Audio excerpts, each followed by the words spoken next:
All right, guys, we're back with the reading stuff again. Reading for 20 minutes, and crying in H Mart. I don't know. I guess let's just get started. 20 minutes on the clock. Let me find my page.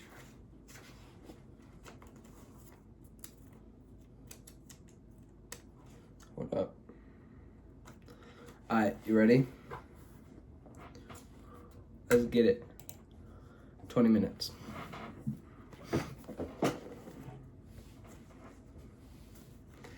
After my mother's funeral, it was as if the house transformed and turned against us. What was once a comforting reflection of her individual style was now a symbol of our collective failure. Every piece of furniture and decorative object seemed to mock us. They reminded us of the stories that had flooded in while she was alive, of cancer patients who had survived against all odds. How someone's neighbor had conquered her own death sentence by way of meditation and positive thinking. How so-and-so's cancer had spread to multiple lymph nodes, but through envisioning a new, unblemished bladder, a miracle occurred, and he was now in remission. Shall I? No, I'll keep it down here. Anything seemed possible if you just had an optimistic attitude. Maybe we tried hard enough, hadn't believed enough, hadn't force-fed her enough blue-green algae. Maybe God hated us. There were other families who had fought and won. We had fought and lost.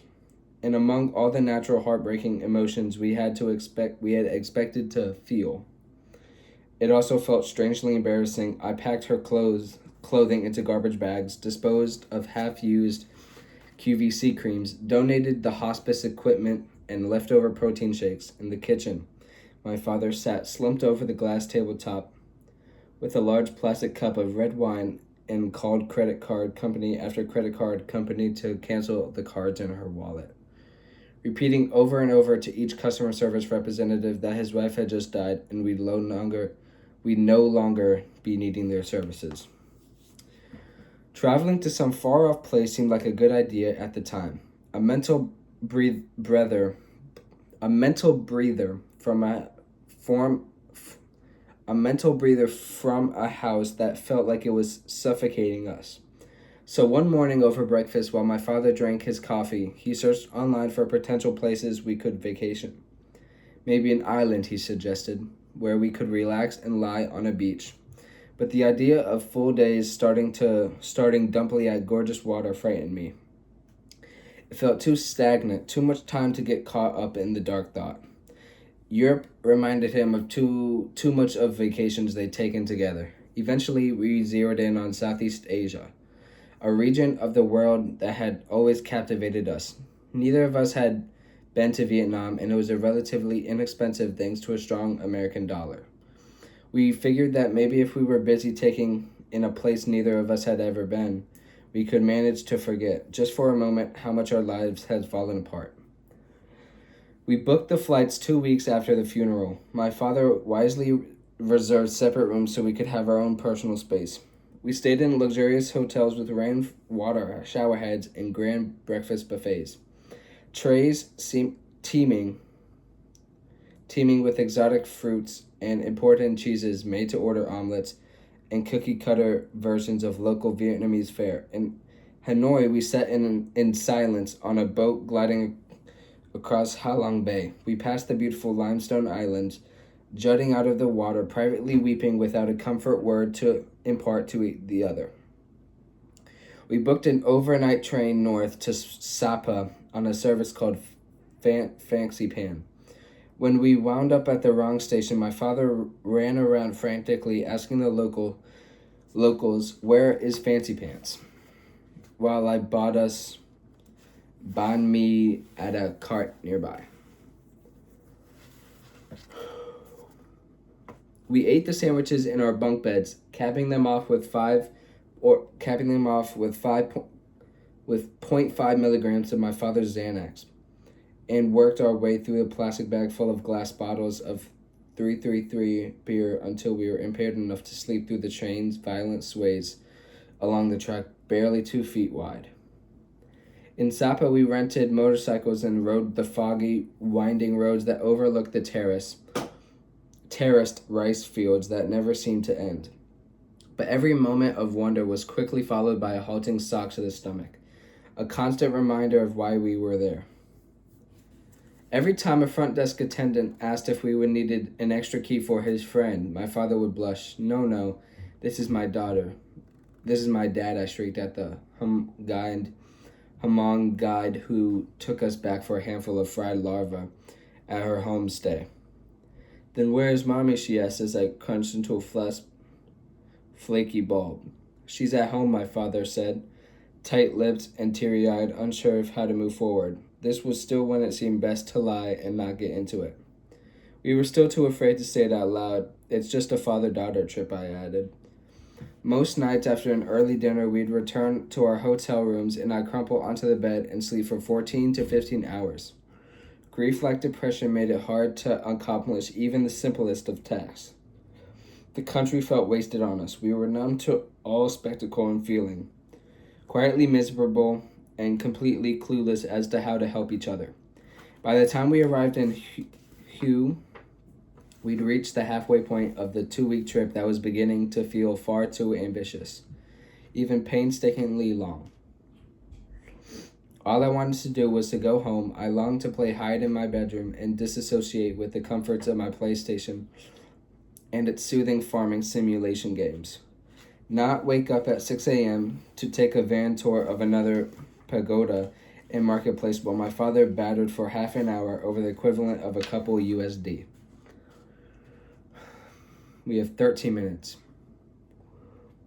But the day in Hue, things started to look up. We were pleased that the weather was nicer than it had been in Sapa, that the atmosphere was more tranquil than in Hanoi. The relentless honking of scooter horns we'd become accustomed to as Vietnamese second national language was not as fluently spoken.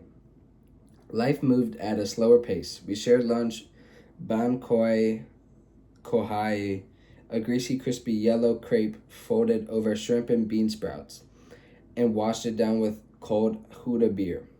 We swam in a gigantic, beautiful pool outside our gigantic, beautiful hotel. We watched our boat driver's wife model souvenir t-shirts and proffer snow globes and wooden bottle openers, shaking our heads with guilt as we repeated no thank you to each while gliding along the perfumed river. In the evening, we took a cab to Les Jardins de la Carambole, a highly recommended French-Vietnamese fusion restaurant near the Imperial Citadel. The restaurant looked like a large manor out of the French Quarter of New Orleans. The exterior was painted bright yellow. 3 large archways, which its each own balcony, ran along the second story, and a porch with tables extended out elegantly from the facade. Bro, it's so long, bro. Where is it?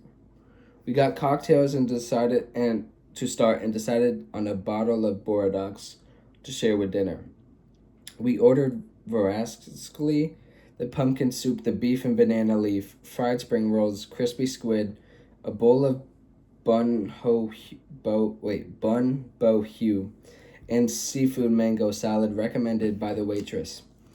Ordering foods so as to maximize the quantity of shared dishes and exuberance for alcohol are the 2 things my father and I have always counted on for common ground. You know, my father said to our waitress as though he were letting in on a secret. He stabbed his finger in my direction a few times. She used to do what to you? Excuse me, the waitress was a pretty Vietnamese woman who looked to be about my age. She had long black hair and was wearing a red áo dai, an ankle-length dress with high slits, and loose black pants underneath.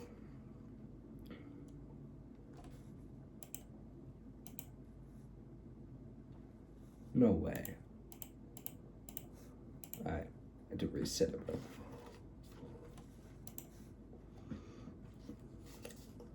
and loose black pants underneath. She spoke English with a nearly undetectable accent. Whenever her hands were empty, she stood with them clasped one over the other like a serene Buddha.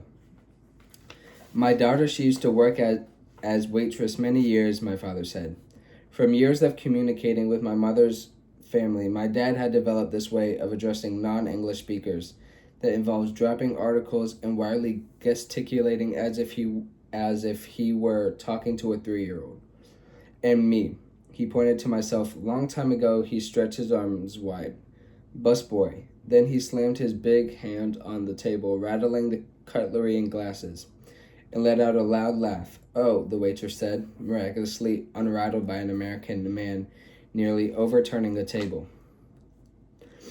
My daughter and I love food, he said. We are what you call foodies. Wasn't sure if it was the boat ride we'd just taken or my father's usage of the word foodies and the care he took in pronouncing it foodies that was making me feel queasy. But suddenly the seafood mango salad I had ordered was not so appealing. There are few things I detest more in this world than an adult man proclaiming himself to be a foodie, much less my own father dragging me in to share the title when only moments before had he asked me if I've ever heard of ceviche. Something like that. But my hair, bro. Oh my gosh. Oh, really? The waitress said with enthusiasm that managed to feel genuine. She was really an exceptional waitress. In her shoes, I would have pretended to be occupied polishing spoons 30 minutes ago. I wasn't necessarily proud of my work as a waitress, but I did feel a sense of honor in it. I loved the camaraderie, the shared disdain for the customer, the Groupon users, the picky eaters, the people who asked for steaks well done, and if the fish was fishy. So there was some joy in exchanging your time for cash, blowing it all on the hour before the last call, basking in the glory of ordering drinks after serving them all day. The downside was that the experience had metamorphosed me into a neurotic dinner. I developed a compulsory need to stack all my dishes neatly after finishing, tip 25% even if the service was horrendous, and never unless it was royally F-word. Send a dish back just because it wasn't to my taste. So when my father asked why I hadn't eaten my salad, I would have preferred stuffing it into my napkin rather than cause a fuss. I think I'm feeling a little nauseous from the boat, I said. It's not a big deal. Excuse me, my father called to the waitress from across the room. She doesn't like, my father said, pointing to the seafood salad. He pinched his nose and then wafted the air, pandemoniuming. I suppose the smell of pungent harbor it's too fishy. No, it's fine, I said. Really, please, it's fine. Jesus Christ, Dad, I told you it was fine. Michelle, if you don't like something, you should say so. The salad was fishy. After all, it was a seafood salad doused in in a country where fish sauce is a staple. But the fact that I wound up not eating it wasn't the waitress's fault. On top of it all, my father had to go and use the dreaded F word, parading us around as some type of know-it-all food critics and then disparaging the local fare. I have no problem returning food on my own, I said, shifting in my seat. I'm an adult. I don't need someone to put words in my effing mouth. You don't have to say it that way, he said, glancing back at the waitress. Keep your voice down. Would you like me to take it away, the waitress asked. Yes, please, he said.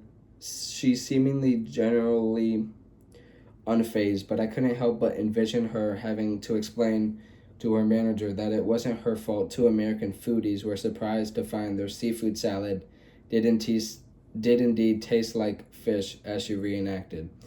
My father's hand gesture, I wondered what the Vietnamese words for stupid tourist. Jesus, I can't believe you, I said. Now she feels really bad. What if she has to pay for it out of her tips or something?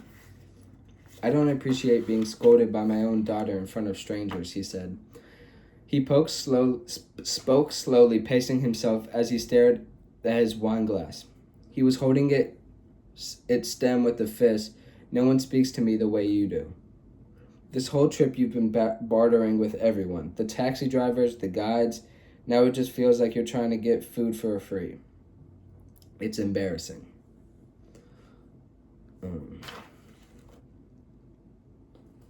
Your mother warned me not to let you take advantage of me. And there it was. He had committed the unspeakable. He'd put words into the mouth of a dead woman and used them against me. I could feel the blood rushing to my face. Oh, well, there's plenty of things Mom said about you, too. Believe me, I said. There's a lot of things I could say right now that I'm choosing not to. She'd even like you, I wanted to say. She compared you to a broken plate. When could my mother have told him this, and what could have it possibly been in reference to? The words kept circling my head. Sure, I had taken upbringing for granted. I had lashed out at ones who loved me the most, allowing myself to flounder in a depression I perhaps had no real right to. I had been 6 months awful then, but now. I had worked so hard the past 6 months, tried to be the perfect daughter to make up for the trouble I had caused as a teenager. But the way he said it made it seem like it was the last piece of wisdom she imparted before shuffling off the mortal coil.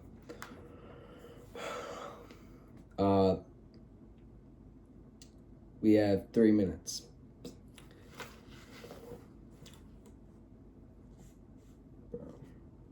Watch out for that kid. She's out to take advantage of you.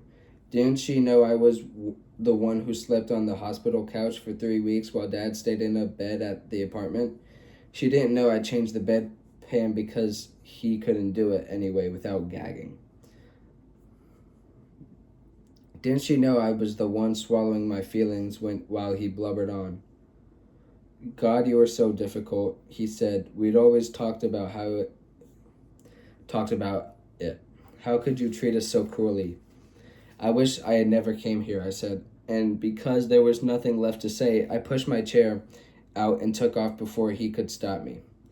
I could hear my father's frantic call fade from behind as I charged forward, leaving him to hastily pay the bill for our tense, uneaten meal. I turned the corner alone and stormed full speed into the dark.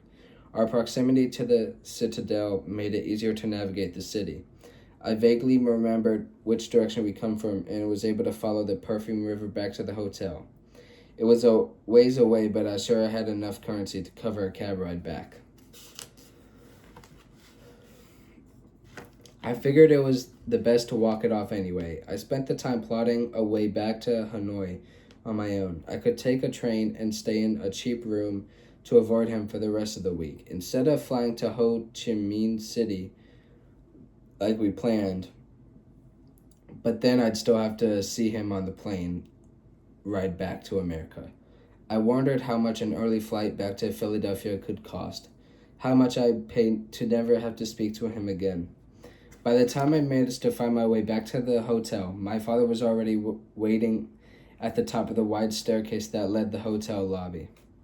I expected him to look angry, pacing back and forth, waiting to really lay it into me about walking off like I did, but I was surprised to see how somber he looked. He was leaning his chin on his hand, resting his elbows on the marble railing.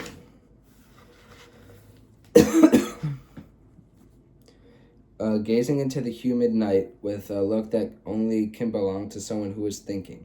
How did I get here? I ducked behind a building so he wouldn't see me. I watched him push back his thinning black hair, and instead of feeling angry or victorious, I felt really bad. My father had been the last of his brothers to cling into his hair. Now it had thinned to nearly a third of what it had been before my mother got sick. It felt like just another thing he had been cheated out of, and I got to thinking he had really been cheated his whole life in a way I had never experienced and could maybe never comprehend.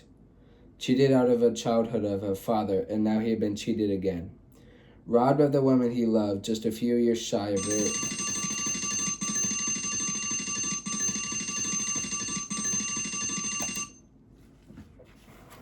Alright, we're done. That was hard, bro. I'm not even gonna lie, bro. I'm not even gonna lie. Bro. Alright, here we go. I read till page 180. So like about 10 pages, 20 minutes. I guess, yeah. I guess that's it. Maybe if you stay long enough, subscribe, I guess, because, like, you know.